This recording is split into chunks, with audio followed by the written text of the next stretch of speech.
लेता हूँ। उसके बाद में आपको कौनता पद या कौनता टर्म कौनते अकाउंट में जाएगा उसके बारे में मैं समझा कर देता हूँ। तो देखो, given below is the trial balance of miss Mahesh. You are required to prepare trading profit and loss account and balance sheet. Mahesh is sole trader, okay.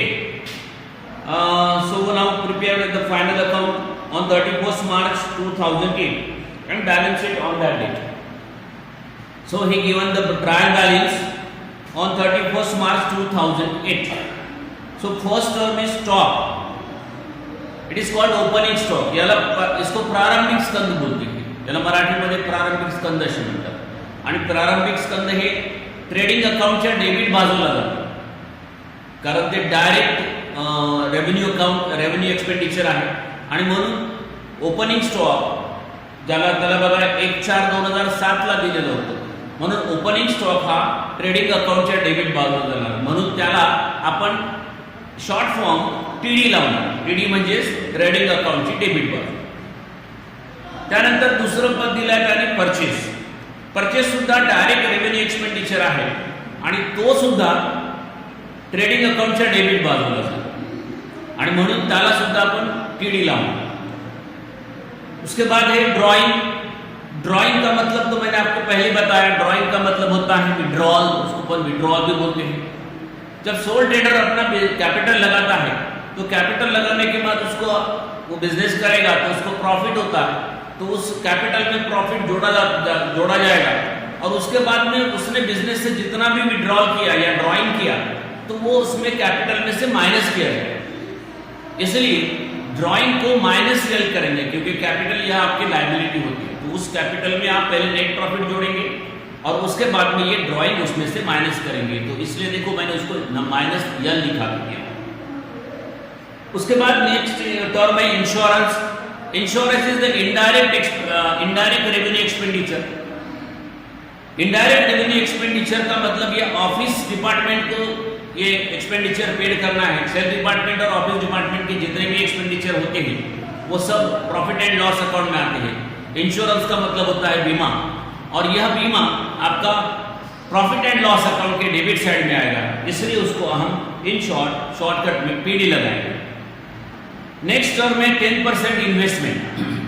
अब 10% इन्वेस्टमेंट का मतलब होता है आप विनियोग. उसको गुंतवणूक मराठी में बोलते हैं. हम कहीं में भी पैसा इन्वेस्ट करते हैं तो उसके ऊपर हमको इंटरेस्ट मिलता है. तो यहां देखो इन्वेस्टमेंट के सामने 10% लिखा है. 10% का मतलब होता है कि उसके ऊपर आपको 10% ब्याज मिलने वाला है, इंटरेस्ट मिलने वाला है. और आपने इन्वेस्ट कितना किया? 30,000 इन्वेस्ट किया. It's a part of your asset. ये आपकी एसेट है. इन्वेस्टमेंट आपका एसेट होगा लेकिन उस एसेट के ऊपर आपको हर साल 3-3 हजार रुपए का ब्याज मिलने वाला है. तो ये जो मिला ब्याज आपको जो इंटरेस्ट मिलेगा इन्वेस्टमेंट के ऊपर यह आपका इनकम कंसिडर किया जाएगा. और यदि वो मिल गया होगा आपको तो वो ट्रायल बैलेंस के क्रेडिट साइड में बताया जाएगा. लेकिन हम जब भी देखो क्रेडिट साइड में इंटरेस्ट ऑन इन्वेस्टमेंट नाम का कोई टर्म नहीं है. क्रेडिट साइड में है नहीं है. इसका मतलब ये हुआ कि वो इन्वेस्टमेंट के ऊपर अभी तक के आपको इंटरेस्ट नहीं मिला. तो फिर हम क्या करेंगे? पहले तो ये इन्वेस्टमेंट आपका एसेट है वो ए लिखेंगे उसको. लेकिन ये जो 30,000 आपने इन्वेस्ट किया उसके ऊपर आपको 10% इंटरेस्ट मिलना चाहिए था. वो होता है 3,000 रुपया. 3,000 रुपये का इंटरेस्ट आपको नहीं मिला. नहीं क्यों मिला? क्योंकि आपको क्रेडिट साइड में देखो इंटरेस्ट ऑन इन्वेस्टमेंट नहीं है. इसका मतलब आपको मिला नहीं. It is called receivable interest on investment.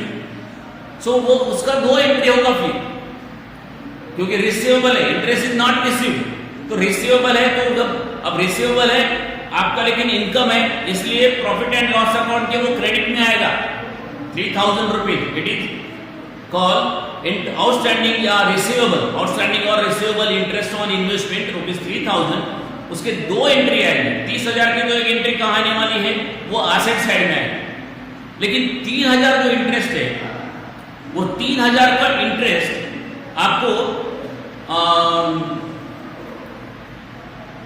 Profit and loss account के क्रेडिट साइड में आएगा और बाद में वो 3,000 रुपये से आपका इन्वेस्टमेंट बढ़ जाएगा, यानी 30,000 में वो 3,000 रुपये आपको इंटरेस्ट करके, आउटस्टैंडिंग इंटरेस्ट करके ऐड करना पड़ेगा क्रेडिट एसेट साइड। यानी इंटरेस्ट ऑन इन्वेस्टमेंट की दो एंट्री आएंगी, एक आएंगी प्रॉफिट एंड लॉस अकाउंट के क्रेडिट साइड में और दूसरी एंट्री आएंगी आपका एसेट साइड में, इन्वेस्टमेंट में जोड़ा जाएगा। तो आपको देखो फिर इसकी दो एंट्री, 30,000 की एक एंट्री करना पड़ेगा एसेट साइड में और उसमें 3,000 रुपये और इंटरेस्ट के जोड़ना पड़ेगा, इसलिए 33,000 एसेट में हो जाएगा और 3,000 रुपये आपका प्रॉफिट एंड लॉस अकाउंट के क्रेडिट साइड में आएगा। इसलिए इसकी तीन एंट्री अभी कैसी होगी, तो इन्वेस्टमेंट का नंबर आएगा 30,000 का एक, और नीचे मैंने लिख के दिया देखो, और नोट में नंबर 1 में इंटरेस्ट यह 10% से आपका interest on investment receivable 3,000 rupees PC में आएगा और प्लस ए में आएगा। ओके, ध्यान में आगे वो 10% यहाँ परसेंटेज रहेगा तो उसकी दो एंट्री होगी। उसके बाद नेक्स्ट टर्म है plant and machinery, it is your asset. Next है wages, wages is direct expenditure, क्योंकि वेजेस लेबर को आप वेजेस देते हो और लेबर स्ट्राइक पे गए आपका प्रोडक्शन नहीं होगा, इट इज डायरेक्ट, तो वो आपका ट्रेडिंग अकाउंट के डेबिट में आएगा। Salary profit and loss account के डेबिट में आएगा, इनडायरेक्ट है। कैरेज यह डायरेक्ट है, इसलिए ट्रेडिंग अकाउंट के डेबिट साइड में आएगा, इसलिए देखो टीडी नंबर लिखा है उसको। रॉयल्टी यहां भी टीडी में आएगा, रॉयल्टी आपको जो मिलता है वो डायरेक्ट एक्सपेंडिचर माना जाएगा, टीडी में आएगा। Return inward, it is your sales return, so आपको क्रेडिट साइड में सेल्स में से उसको माइनस करना पड़ेगा। डेटर यह एसेट होगा और डिस्काउंट जो है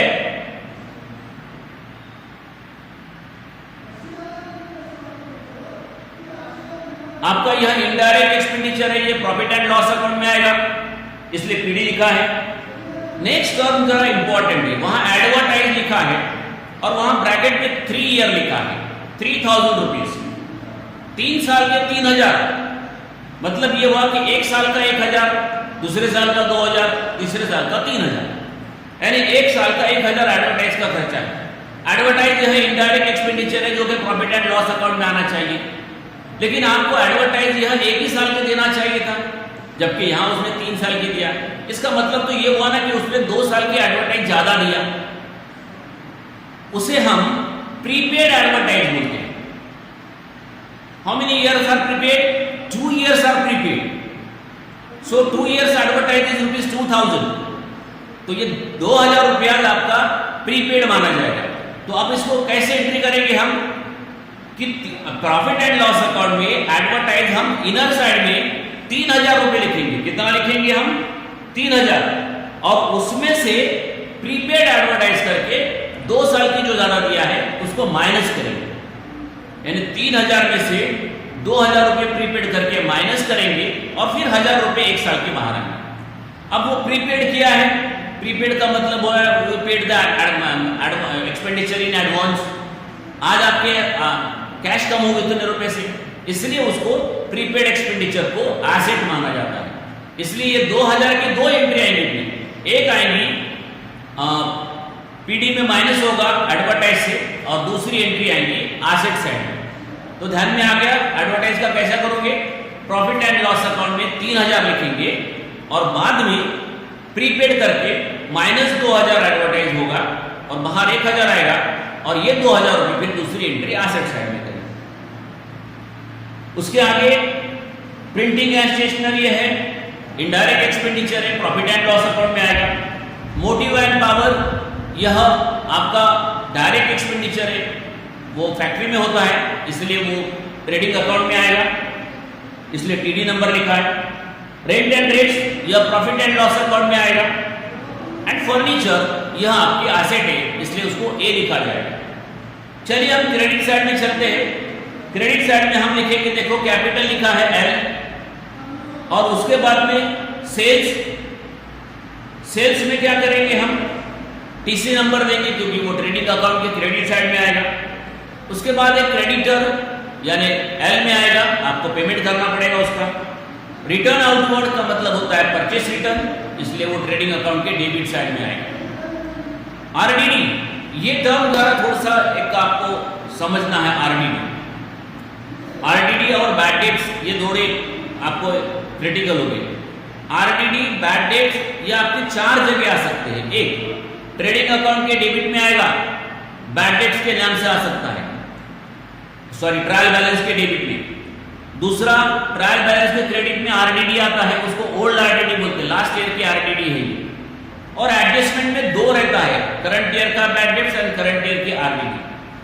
तो अब क्या करेंगे, चार जगह जब होता है तो आप देखो डेबिट साइड वाला बैड डेट्स और एडजस्टमेंट की बैड डेट और आरडीडी ये तीनों को ऐड करते हैं कभी भी प्रॉफिट एंड लॉस अकाउंट में। कौन सा ऐड करते बोला मैंने, ट्रायल बैलेंस के डेबिट में होगा वो, दूसरा एडजस्टमेंट में बैड डेट्स होगा वो, और एडजस्टमेंट की आरडीडी होगी वो। ये सब तीनों को ऐड करते हैं और ट्रायल बैलेंस वाला क्रेडिट वाला आरडीडी यह माइनस करते हैं ट्रेडिंग अकाउंट में। ठीक है, तो देखो मैंने इसको लिखा है नंबर -PD लिखा है। और ये ध्यान रखना कि यदि ट्रेडिंग अकाउंट के ट्रायल बैलेंस के डेबिट में बैड डेट नहीं होगा तो कोई टेंशन नहीं, होगा तो लेने का, नहीं होगा तो उसको कोई ये नहीं। अब एडजस्टमेंट में दो है, देखो नीचे एडजस्टमेंट आपको दिया है 3 नंबर की, वहां देखो बैड डेट से और आरडीडी है 5%। आरडीडी अपन डेटर के ऊपर चार्ज करते हैं। अब जब एडजस्टमेंट में बैड डेट्स है और आरडीडी है तो कभी भी आरडीडी हम डेटर के ऊपर लगाते, टाइप के ऊपर लगाते हैं डेटर के ऊपर, लेकिन डेटर में से पहले बैड डेट्स माइनस करो और फिर 5% निकालना पड़ेगा। यदि एडजस्टमेंट में बैड डेट्स है तो वो बैड डेट्स पहले डेटर से माइनस करने का और फिर 5% चार्ज करने का। फॉर एग्जाम्पल देखो आपके गणित में डेटर है 21,000, ऊपर देखो ट्रायल बैलेंस में डेबिट में डेटर है आपके 21,000। उस 21,000 में से ये जो बैड डेट्स है 1,000 रुपया वो माइनस करेंगे तो अब कितना रहेगा 20,000। 21 में से बैड डेट्स 1,000 रुपया जो एडजस्टमेंट में दिया है वो माइनस करेंगे तो अब कितना रहेगा 20,000 रहेगा। तो वो 20,000 के ऊपर अब 5% निकालेंगे और वो 20,000 के ऊपर 5% होते हैं 1,000। तो मतलब ये हुआ अब आपका एडजस्टमेंट में दो हो गए टर्म मिल गया आपको, एक है बैड डेट्स और दूसरा आरडीडी 5%, वो निकल गया 1,000 रुपया। वो कैसे निकल गया, डेटर के ऊपर 5% निकालते हैं लेकिन डेटर है आपका 21,000, 21 में से 1,000 रुपये माइनस कर लो और वहां रहेंगे 20,000, 20,000 के ऊपर 5% होते हैं 1,000, यानी अभी 1,000 रुपया बैड डेट्स हो गया और आरडीडी 1,000 रुपया हो गया। ये दोनों का ऐड करेंगे क्योंकि डेबिट में तो है ही नहीं, डेबिट में है क्या, नहीं है ना, तो डेबिट में नहीं है तो ये एडजस्टमेंट वाले दोनों की प्लस करेंगे 1,000 बैड डेट और आरडीडी, ये प्रॉफिट एंड लॉस अकाउंट में दोनों मिलके ऐड करेंगे, ये होती है 2,000। और उसमें से ऊपर में जो आरडीडी क्रेडिट साइड में है 800 रुपया, 2,000 में से 800 माइनस करेंगे तो ये आते हैं फिर 1,200 रुपये बाहर आएंगे। ठीक है, उसको ओल्ड आरडीडी के नाम से करेंगे। 1,000 2,000 हो गए, 2,000 में से 800 रुपये माइनस होंगे, 1,200 रुपये बाहर आएंगे प्रॉफिट एंड लॉस अकाउंट। इसलिए एडजस्टमेंट वाले को देखो आप 2 नंबर लिखा मैंने, 3 नंबर के एडजस्टमेंट को प्लस पीडी यानी दोनों में एक साथ प्लस कर लीजिए। और ये दोनों भी 1,000 रुपया ये बैड डेट्स का और आरडीडी का 1,000 रुपया ये डेटर में एसेट साइड में माइनस करेंगे, इसलिए -A लिखा है वहां पे देखो 3 नंबर के एडजस्टमेंट। तो डेटर में क्या करेंगे फिर हम एसेट में पहले डेटर लिखेंगे 21,000, फिर माइनस बैड डेट्स करेंगे 1,000 रुपया जो एडजस्टमेंट में है और बाद में उसमें से माइनस करेंगे आरडीडी 1,000 रुपया। ऐसे 21,000 में से 1,000 गए बैड डेट्स के, 20,000 रहेंगे, फिर 1,000 जाएंगे आरडीडी की, तो 19,000 बाहर आएंगे। अब आपके ये हो गया। उसके आखिरी में है कमीशन, उसका पीसी नंबर आएगा क्योंकि इनकम है वो इनडायरेक्ट। एडजस्टमेंट पहली है देखो stock on 31 March 2008 was worth rupees 15,200। Stock आपके कभी कभी दो प्रकार के दो वैल्यू देते हैं, यहां देखो एक ही वैल्यू दिया 15,200 और मान लीजिए मार्केट वैल्यू दिया 16,200। तो यहां स्टॉक का एक रूल है, स्टॉक में से दो प्राइस दिया होगा तो आपने को कोई ज्यादा दिमाग नहीं लगाना है, जो लोएस्ट वैल्यू रहेगा वो वैल्यू आपको कंसिडर करना पड़ेगा। अब यहाँ एक ही वैल्यू दिया तो वही कंसिडर करना पड़ेगा, लेकिन जब दो वैल्यू दी जाती है तो एक ही वैल्यू कंसिडर करना पड़ेगा और वो भी लोएस्ट वैल्यू लेना पड़ेगा, छोटा मूल्य लेना पड़ेगा। जो सगळ्यात लहान मूल्य असेल ते क्लोजिंग स्टॉकचं मूल्य घ्यावं लागतं। आणि क्लोजिंग स्टॉकला नंबर येणार आहे TC1 म्हणजे ट्रेडिंग अकाउंटच्या क्रेडिट बाजूला जाणार आणि दुसरी एंट्री ॲसेट बाजूला जाणार। त्याच्यानंतर goods of ₹5,000 withdrawal for personal use. मैंने आपको पहले बोला हूं कि ये जो सोल ट्रेडर है, ये जो भी यहां से विड्रॉल करता है, ये विड्रॉल एक तो ट्रेडिंग अकाउंट के क्रेडिट में आएगा और विड्रॉल के कारण उसका कैपिटल कम किया जाएगा। तो ट्रेडिंग अकाउंट के क्रेडिट में एक एंट्री लो और दूसरी एंट्री -L में कैपिटल से माइनस करो, इसलिए इसके नंबर दिया गया था, देखो TC और -L।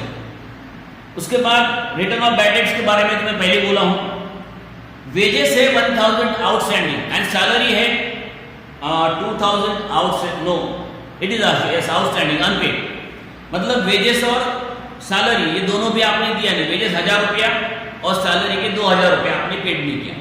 तो पेड नहीं किया इसलिए मतलब वो ट्रायल बैलेंस में नहीं आए, इसके दो एंट्री आएंगी। वेजेस में प्लस किया जाएगा ट्रेडिंग में, और सैलरी में प्लस किया जाएगा। वेजेस में 1,000 रुपया प्लस किया जाएगा, सैलरी 2,000 रुपया प्लस किया जाएगा आउटस्टैंडिंग के नाम से।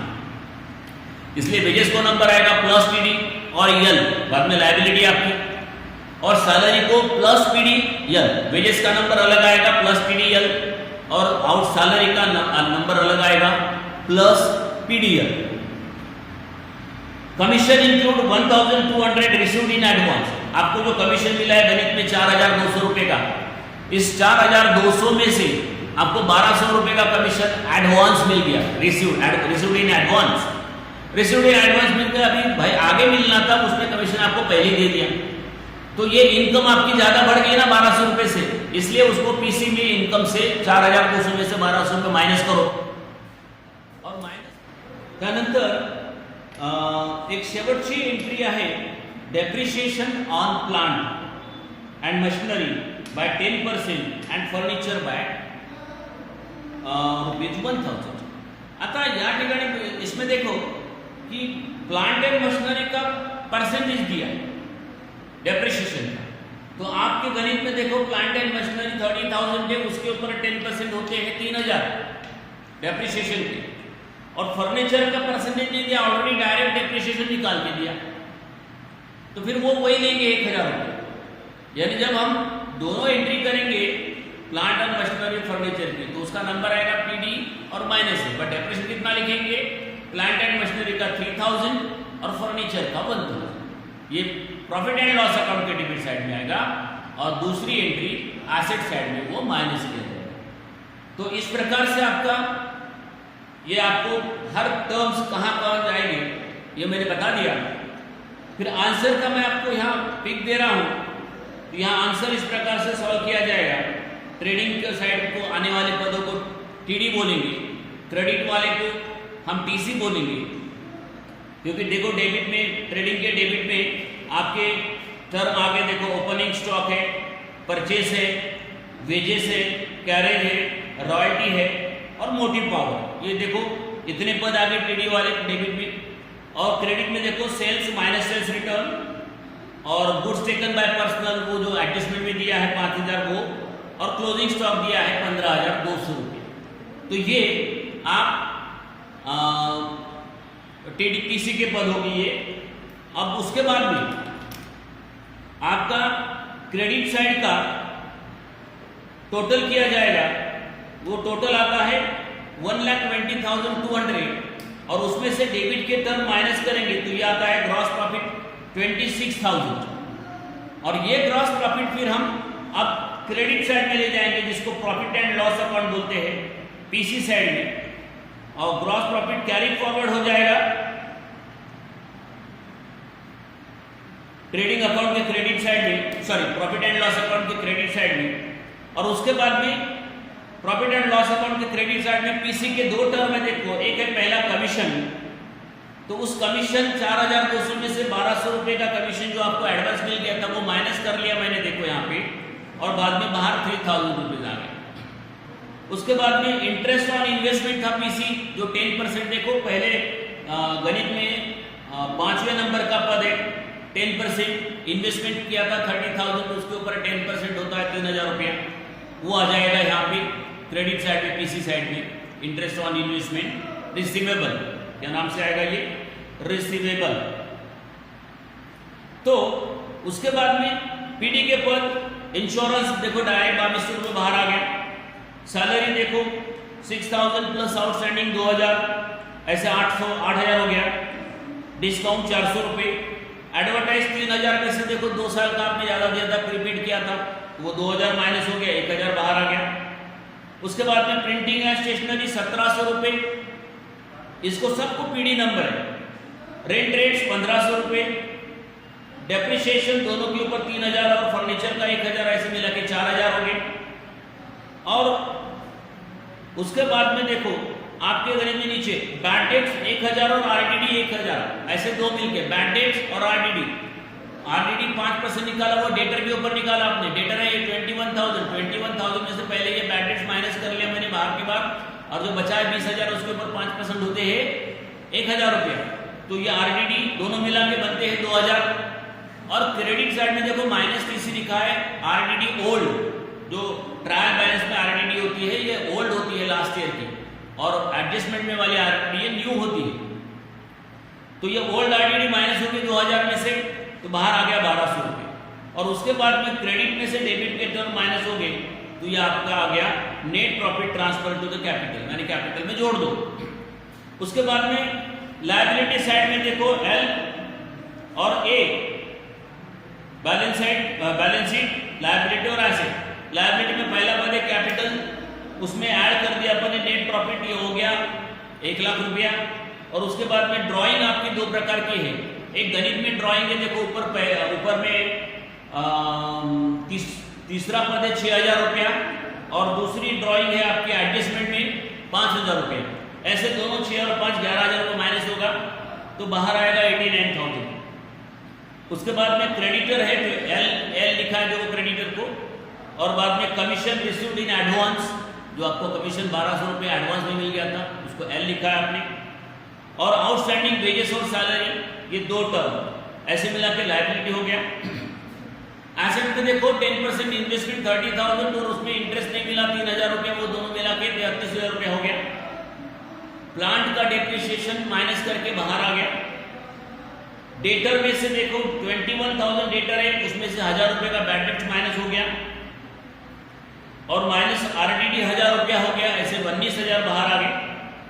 फर्नीचर 18,000 में से डेप्रिसिएशन माइनस हो गया 1000 रुपया, 17,000 बाहर आ गए। और क्लोजिंग स्टॉक आपके एडजस्टमेंट में है, और प्रीपेड एडवर्टाइजमेंट 2000 रुपये। इस प्रकार से ये आंसर आप सॉल्व करेंगे। Okay, thank you.